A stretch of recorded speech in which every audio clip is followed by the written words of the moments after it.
বিএনপির স্থায়ী কমিটির সদস্য মির্জা আব্বাস অভিযোগ করেছেন, বিএনপি আওয়ামী লীগকে পুনর্বাসন করছে বলে অনেকে ফায়দা হাসিলের চেষ্টা করছে, আর উপদেষ্টাদের মধ্য থেকে কিংস পার্টি গঠনের চেষ্টা চলছে বলে মন্তব্য করেছেন বিএনপির সিনিয়র যুগ্ম মহাসচিব অ্যাডভোকেট রুহুল কবির রিজভী।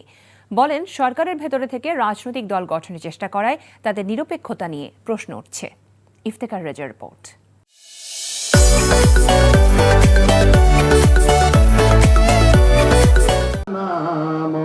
রাজধানীর নয়াপল্টনে বিএনপির কেন্দ্রীয় কার্যালয়ে দলের জাতীয় নির্বাহী কমিটির উদ্যোগে আরাফাত রহমান কোকর 10ম মৃত্যুবার্ষিকী উপলক্ষে মিলাদ ও দোয়া মাহফিলে মির্জা আব্বাস হুঁশিয়ার করে বলেন, যারা বিএনপিকে ভিন্ন দলের সাথে মিলিয়ে ফায়দা হাসিলের চেষ্টা করছেন তাদের পরিণতি ভালো হবে না।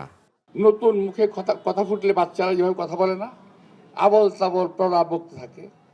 অনেক দল, অনেক ব্যক্তি যারা আছে কথাবার্তা বলছেন, মনে হয় যে বিএনপি যেন আওয়ামী লীগের দোসর, বিএনপিকে আওয়ামী শিবিরের দিকে ঠেলে দেওয়ার চেষ্টা করা হচ্ছে।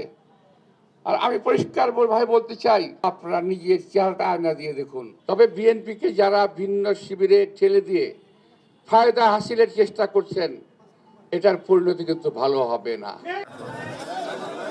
আর বনানী কবরস্থানে দোয়া ও মোনাজাত শেষে রুহুল কবির রিজভী বলেন, অন্তর্বর্তী সরকারের ভূমিকার কারণে নিরপেক্ষতা নিয়ে প্রশ্ন উঠছে। যে উপদেষ্টাদের মধ্যে থেকে চেষ্টা করা হচ্ছে যে একটা কিংস পার্টি করার, তারপরে বিভিন্ন ক্ষেত্রে আমরা দেখেছি বিভিন্ন জায়গায় প্রশাসনের বিভিন্ন ক্ষেত্রে নিয়োগের ক্ষেত্রে বিশেষ কোনো রাজনৈতিক দলকে তারা প্রাধান্য দিচ্ছেন বা ইয়ে করছেন। এগুলো ঠিক করুন। এগুলো ঠিক না করলে পরে আপনারা অন্তর্বর্তীকালীন সরকারের ধারণা মানুষের কাছে এটি একটি নিরপেক্ষ সরকার, কিন্তু এটা অনন্তকাল ধরে সংস্কার চলবে আর নির্বাচন হবে না, এইটা হতে পারে না।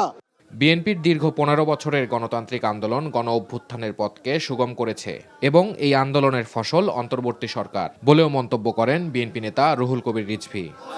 Iftekhar Reza, NTV news, Dhaka.